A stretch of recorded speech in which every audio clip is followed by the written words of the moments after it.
oldie. Oh yeah. So like I watched the video because like I was just like, yo, like this is like one of the like the best, like the most iconic times. Like all of them are they're all together. 10-minute posse cut. Yeah. Terry Richardson, the nasty man, is there. Being a photographer and everything like that, right? But like they're all just like spitting, and I want to know who you think has some of the best verses on. I think so. Frank gets the most attention because it's so subtle. It's like it's a given. It's a given. Sipping his juice, right? Looking at his watch, iconic. Yeah.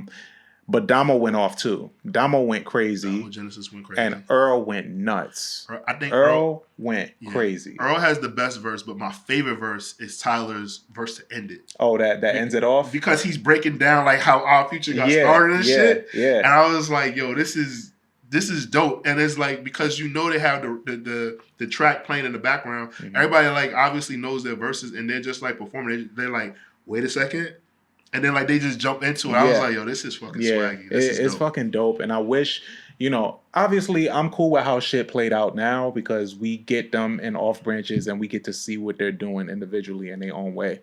But them as a collective, I wonder what that would even look like now if they was to do some shit now. Bro, I think you wanna know what's funny? As difficult as like Wu-Tang is portrayed, the fact that they could still like tour sometimes is impressive as hell to me. I think getting all those motherfuckers for our future together would be the hardest thing ever, bro. That would be very tough. If I could just get 5 of them to do some shit together, that's all I'm asking. Yeah, like I just think that like because I think like they've reached heights higher than, and I'm not saying they're bigger. I'm just saying like a lot of Wu-Tang members say they didn't get what they deserved financially. Yeah. A lot of our future members have like exceeded expectations of like what they want to do, like a lot less because they were affiliated with it, right? So I think a lot of them like have demands and they're just like, I'm not doing that. Yeah, like, what I'm saying? Like I think it's so much harder to get them.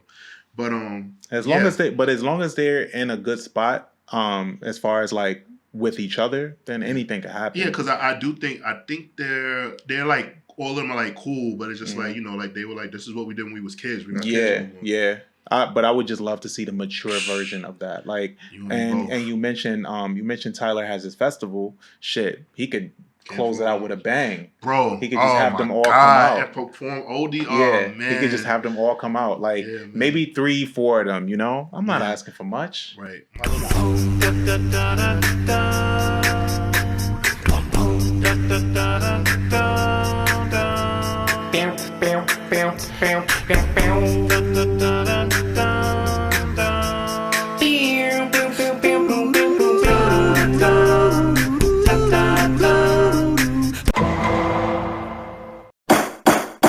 Welcome to Rap in Order, the interrogation of a hip-hop album, where we take some of the culture's most beloved hip-hop albums, put them on the stand, see if they stood the test of time. Now let's see who we got on the stand today. Welcome to another episode of Rap in Order. I'm First Class Reg. I'm Taurian B. And today, we're here to get into this album is, I was really excited when you named this, because I didn't listen to this in real time.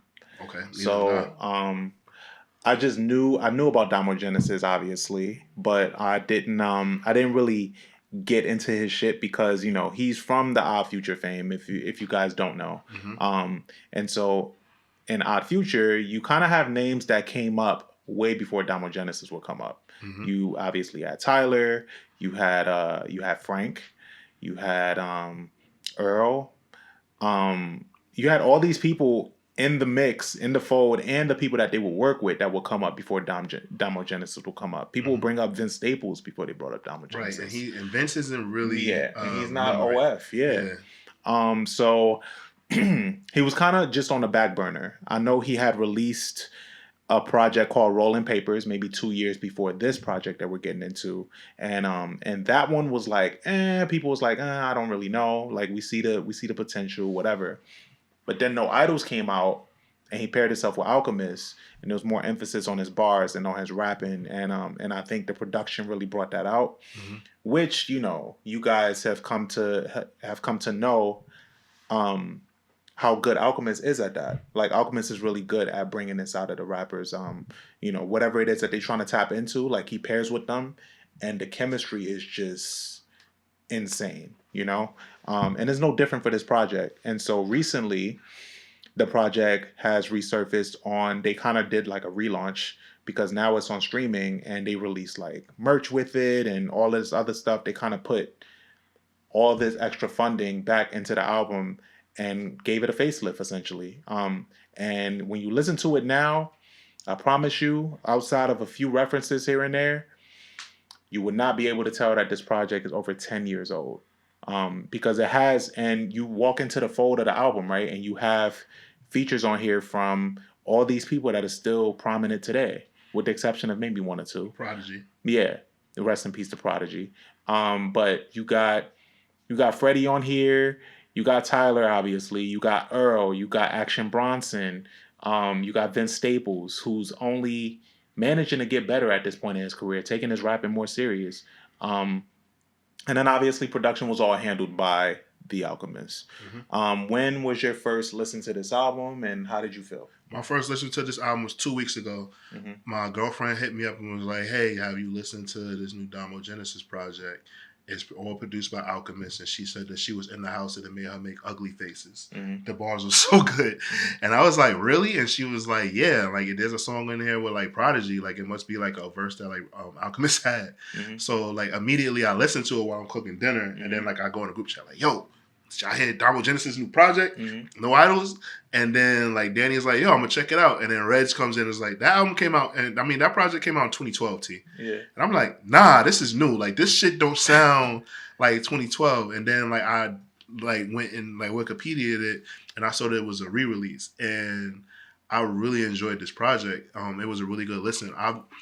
Because Domo Genesis is like lower on the totem pole of the chopping block of Future. I just never really gave him like a shot. Yeah. Like him and Casey Veggies are very talented, but I just never thought to like dive into them. Like I had Tyler, I had Earl, and I had Frank. Like and I had Sid. Mm-hmm. So I was just like, all right, that's all I need, mm-hmm. So diving into this project, it kind of like gave me like a newfound respect for Domo, like because this project came out in 2012. I listened to it in 2023, and like I thought it was brand new. Yeah. So to me, like that tells you like, all right, this project stands the test of time. So it tells me that lyrically, like he is like should be like a well respected MC, mm-hmm. and that tells me that Alchemist is a fucking dog. Yeah. Yeah. Dog.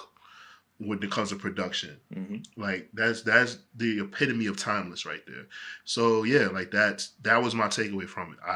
I just started like living with this project 2 weeks ago, and I just said, "Yo, we should do this rap in order. Yeah, we should give it a listen and just dive into it." And I couldn't jump faster at the opportunity because it's such an enjoyable listen. Like I said, outside of a few references here and there, like when you listen to some of Tyler's music on here or some of his wordplay and his lyrics on here, it's super dated. Like he makes references to he's like, "Oh, I'm rapping now." I think this is on the title track, No Idols. He says like, "Oh, I'm rapping now. If I don't make it before I'm 23, I'm 21 now. If I don't make it before I'm 23, I'm done," or whatever. And I'm like, all right, and then you hear how in his bag Tyler is now with rapping, and he doesn't have that same angst like how he does on this album. Did you hear like what caused like the turnaround for him? No. He had I think I did, but yeah, go ahead. He said that he was having a conversation with Pharrell, and Pharrell was like, "Yo, like if you learn how to like actually like do song structure and like make a record, like you will be like amazing." So Tyler like got all these books. Mm-hmm. And like learned how to like make. I did hear that crossover records, yeah. And like make and like song structure, yeah, and like take things seriously. It's like Pharrell was like, "Yo, get rid of all that silly shit you be doing, like, yeah, so people could take you seriously as a musician." Because everything for Tyler was self-taught. Like mm-hmm. He was just like he is kind of like genius in the sense that like he was able to like recreate Neptune's beats off of listening or from ear. Pretty much, yeah. And Pharrell was just like, "Yo, like you're talented as hell. If you actually learn music, you'll be even better." Yeah. And Pharrell was right. Mm-hmm. And I remember Tyler said something to the effect of, because I think we probably got this from the same place. Was it the Hulu doc that you watched? Yes. Yeah. So like in the Hulu doc, Tyler talked about, he was basically like, all right, people actually know me from being silly more than they do my music. He was like, all right, I got to stop that. Like, no more being silly, at least for like a year, while I just lock in and study up on this shit that I got to study up on.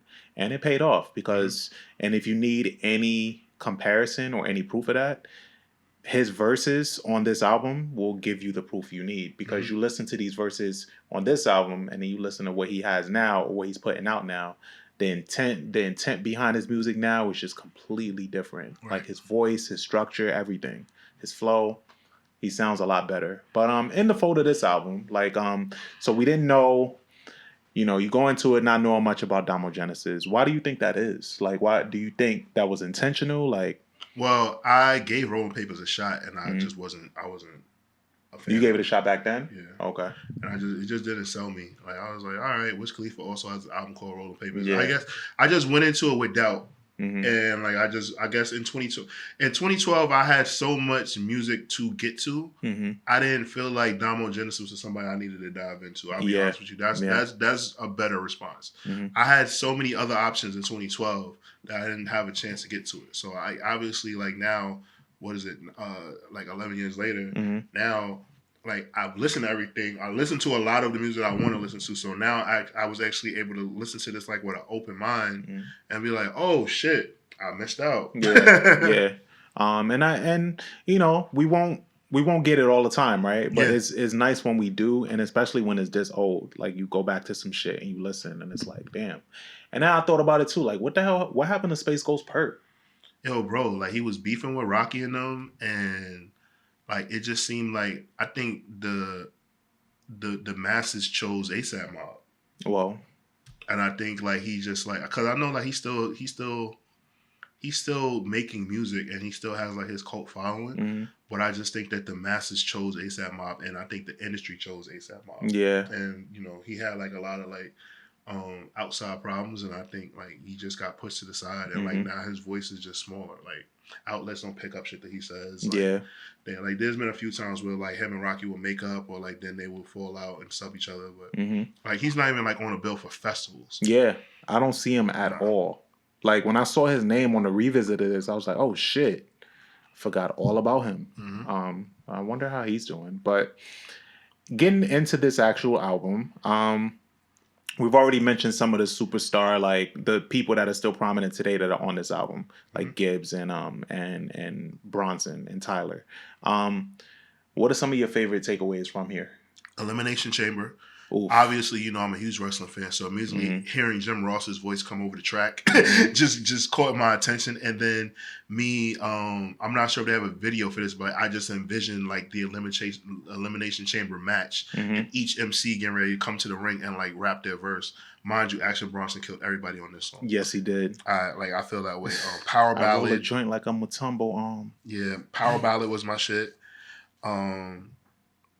Me and My Bitch, I enjoyed. Oh, that's a very, very underrated weed song. Yeah. Nobody talks about that. Yeah. The Daily News was dope. No Idols, the title track, actually, I think is the best track on the album. And Drugs Got Me Spiritual, featuring Remy Banks. Shout out to Remy Banks. Yeah. I actually really enjoyed that one. I like that one a lot. Drugs Got Me Spiritual is very it has this like real old school feel to it. Old school, but like new school feel in a sense. That's why, like, I pictured I could hear Joey Badass on here because the production alone. I could hear Nas on here to kind of tie in that old school, that old school feel.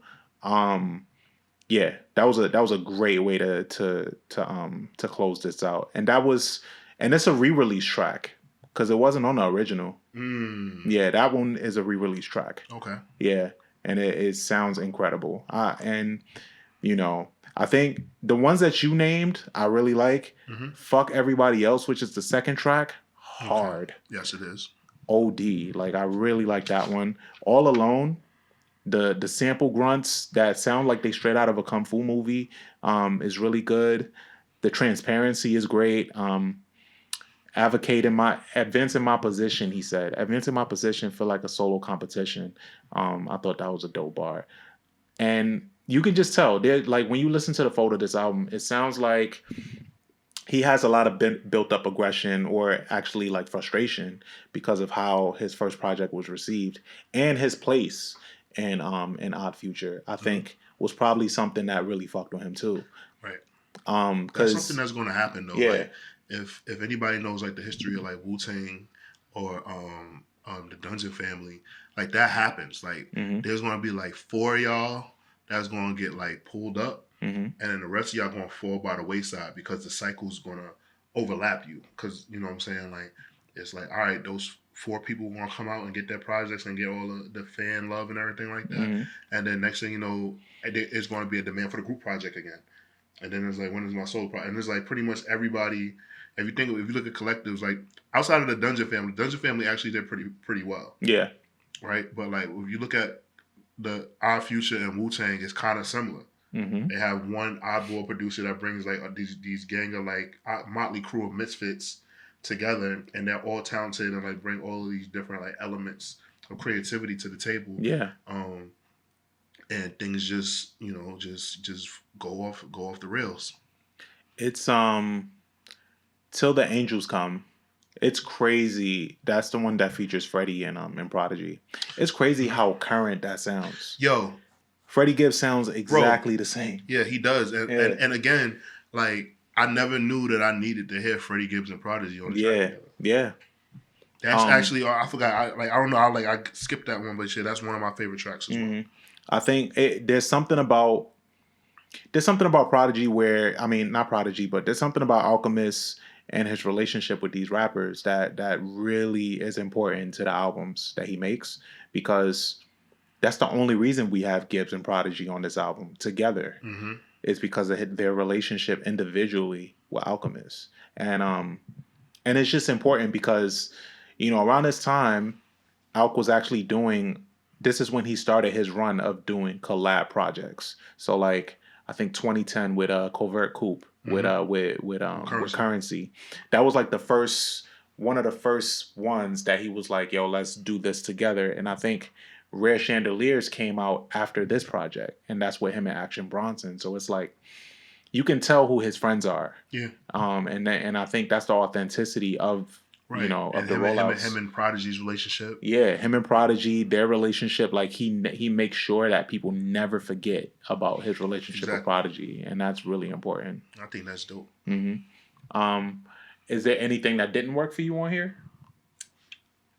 I'll be honest with you, not really. If I'm nitpicky, I think it was The Feeling at the second to last song of the project, right? Mm-hmm. But honestly, like, nah, like this, I was like, this was a very pleasant surprise for me, listeners and watchers. Hearing this project, like, I'll be honest with you, I'm gonna have a hard time with this rating because I don't even know how to approach this rating. Yeah. Because like it didn't reinvent the wheel, it just was a really good listen. It's just a great listen, and it's a good project, and it made it like. I knew that Domo Genesis could rap, but I just there's a lot of rappers that can rap that you don't pay any mind to, or you just feel like there's no significance. Yeah. And this project proved me wrong, so I got to reevaluate my fandom of this young man. I wonder if this means there's a resurgence for him that's about to happen. I think because he's been quiet. Yeah. There's no you don't just relaunch a project like this from over 10 years ago without there being a follow-up plan. I agree. So I want to see what follows up. I want to see what they're going to do after this, because not only did they relaunch this project, they put merch with it. Mm-hmm. So at the very least, there's going to be a show or something that comes out I think to follow this up. But yeah, I'm with you. I was very pleasantly surprised when you look at the Odd Future fold. To be honest, the people that we see all the time, they just stick out like sore thumbs. Like they just pop out. Like, to think Odd Future and you think Sid and You know, you got Taco. Taco is on Dave. Yeah, he's on Dave. You know, he's an actor now. He was in that movie with Jonah Hill and Lauren London. Yeah, and playing Eddie Murphy's son. Like he's seeing just Taco B mature is crazy. Yeah, he's not. He don't even go by Taco anymore. He go by his real name. Yeah. So yeah, man, this was I was very, very surprised. Very pleasantly. This is a very pleasant listen. Nothing like how I remembered it. Maybe because in that time frame, it just didn't stick out that much. Like it was great, but it didn't stick out that much because we had a lot of music like it. But then, what stands out about it so much is that it's over 10 years old. Like I can't get over that. You know, that bugged me out. Earl also stands out to me that Earl doesn't rap like this anymore. He don't rap like this. I miss Lil Caesar Earl. Yeah. He don't rap like this Earl, no more. Yeah, Dread Earl a little different. He's different. I mean, I always give Earl a listen. I'm not the biggest fan of Earl, but I always give him a listen just based off of when he had the Lil Caesar. Yeah. Like I still listen to him. But he sounds amazing on here. And I think you can even tell when you hear him on songs back then, the kind of stock that they were putting into him. Because it was still like very much like, oh, free Earl. That's when he was like, nobody knew where he was. Yeah. His mom just sent him to like a camp. Yeah. And there was like, yeah, free Earl, whatever. And but him as an MC online was like a tall tale. Like everybody talked about how nice he was. So even when you listen to him on this project, like you get that. You kind of feel his significance. You remember Tyler said that Earl is better than Illmatic? Yeah. And see? That caught my attention. Yeah, that caught my attention. Tyler gave an explanation why he would say that. He was like, he said 1994, I don't know what the fuck I was doing. He said, I know what I'm doing now, so I can just say that. And the reason why it was a line was because Earl Sweatshirt made Earl when he was 17. Nas made Illmatic when he was 17. So that was a comparison, ladies and gentlemen, just for reference. So he was saying that Earl at 17 is a better rapper than Nas when he was 17. So that's what Tyler's his what his stance was. Yeah, and people were upset. Yeah, of course they would be. But that's kind of what. That's what our future is like. Money was like they live with that frustration of making older people upset. You know what's interesting to me about that? When you break down lyrics from rappers around 94 and 95, right? Like we talked about this on Ready to Die. Like it was like shock value. So like Nas, Biggie, and Big L all had like these like really crazy like out there verses. Like there was a verse about like when I was 12, I went to hell for slapping Jesus. I stabbed my teacher in the face with a number 2 pencil. Like these like very like gory shock value verses, right? And like that's pretty much what Our Future does. But it's just that like these dudes were like street dudes on the corner, but the Our Future kids were like skaters. Yeah. And like hipsters and shit. I think also what plays into it though was that they were at the forefront of internet culture. Yeah. So it's like you saying these shock value things and trolling was like not as much of a thing as it was when they started doing when they were doing it. It's just I guess to me like I think that people don't take into account that like Nas, Biggie, and Big L and those guys, when they first came out, they were all teenagers as well. It's just that what their lifestyles were a little bit different because like they had to grow up a lot faster. They even look more mature. Yeah. Like when people told me that Nas was 17 when he made Illmatic, and you look at Nas, he doesn't look 17. Yeah. Like Nas is like a handsome man, and like he doesn't look older. Like he doesn't look like. He doesn't look like a kid when he was 17, right? But like when you look at Our Future, like they look like children. They look like kids. They look like they're in high school. Yeah. So I guess like that's also the difference. But like, I think like when the comparisons are made, like some people just feel like, oh, this is blasphemy. But like rappers were around the same age as these guys at the same time, and that's just like when we hear the stories about Big Punch taking a super soaker around New York City and spraying people with water guns. Yeah. Like. They were pranksters and stuff like that too. Just that the internet didn't exist. Exactly. That's actually the key. That's key, and that's exactly why. And I think they used that to like they saw how upset it got people. Like they saw the level that Eminem was doing it, but Eminem wasn't using the internet to do it. Yeah, he would just do it. Like he would use TRL would be his outlet to do those type of things. Like MTV would be his outlet to do those things, and. Tyler and all of these guys, they were hopping on blogs. They were at they were actually active. They were visible in New York. Like they would go to different places in LA and everywhere. They would actually hit the streets and do these things. And that's what made them more captivating and more interesting in that way.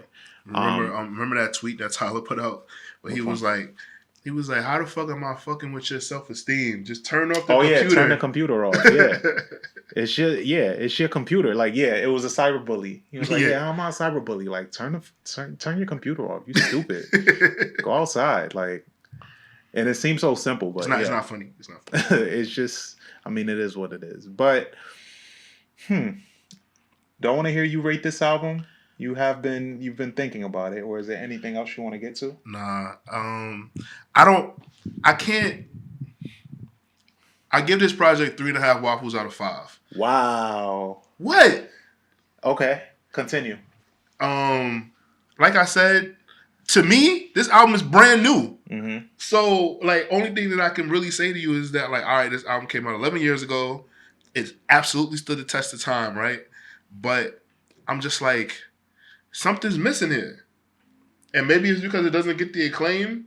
Okay. And, like, maybe, like, this re-release will help that. Mm-hmm. But I'm just like, something's missing here where, like, it went over and everybody missed it. Like, it can't be me. Like, and, like, maybe, like, it's just a good listen. And some projects are just good listens. That doesn't mean, like, it has to be, like, some, like, you know what I'm saying, the recreation of the wheel or anything like that. Yeah. Because if I think back to projects that came out in 2012, it wasn't, like, and I really had to think about this. I wouldn't put it in, like, the top 10 of 20. I put it in the top 20 of 2012 releases. Okay. Like. Okay. Do you enjoy this project more than Habits and Contradictions, Schoolboy Q? No. Okay. Yeah, there was a lot of projects that came out. You know, you got Good Kid, you got Life is Good, Habits and Contradictions, Schoolboy Q. Rap Music by Killer Mike. You know how much I love that project. Yeah. Forever and a Day, Big Crit. That was a big project for me. Forever and a Day by Big Crit. Dreams and Nightmares by Meek Mill. Rich Forever by Rick Ross came out that year. Mm-hmm. Babyface Killer by Freddie Gibbs came out that year.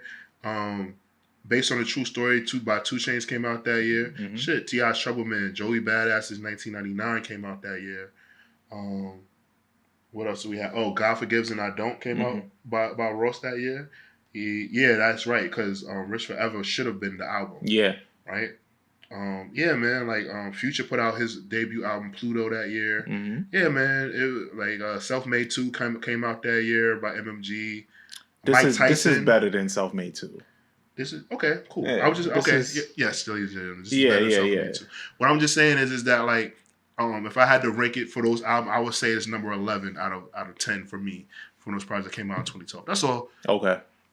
That's all. Yeah, Chief Keef Finally Rich came out that year too. Woo! And that was my shit. Yeah. Yes. I think it's really refreshing that it's cool when reissues work like this, because I think that's the intent of reissues. It's to get new fans, it's to kind of perk ears up and get some introduce people to some shit that they might have missed. Mm-hmm. The fact that this sounds so new and fresh 11 years later, it speaks to the music. I think back then a lot of things got to be factored in. One, he's not the marquee player for Odd Future and never was. Right. He got a lot, he has a lot of people at the forefront. You got Tyler, Frank Ocean. Like it's fucking Frank Ocean, I have one other thing to say. What's up?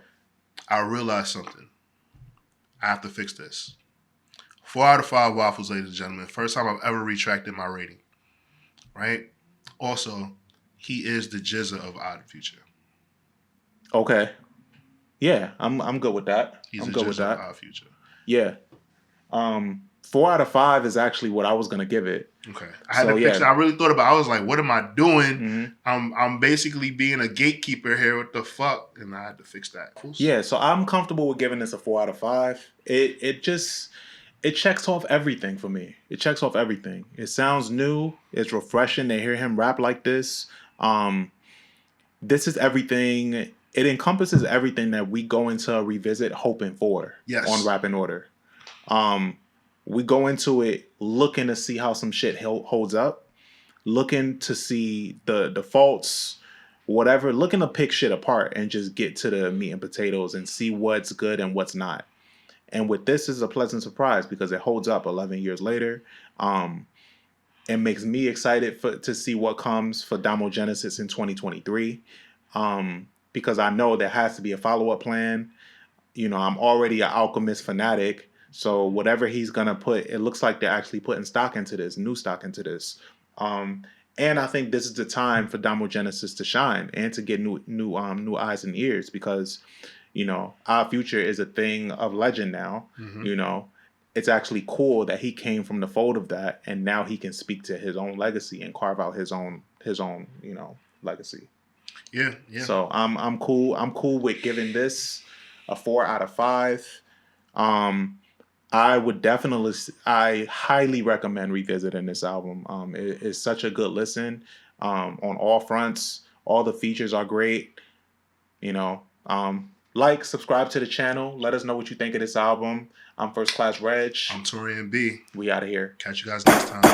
See who we got on the stand. These are their stories. Dun dun.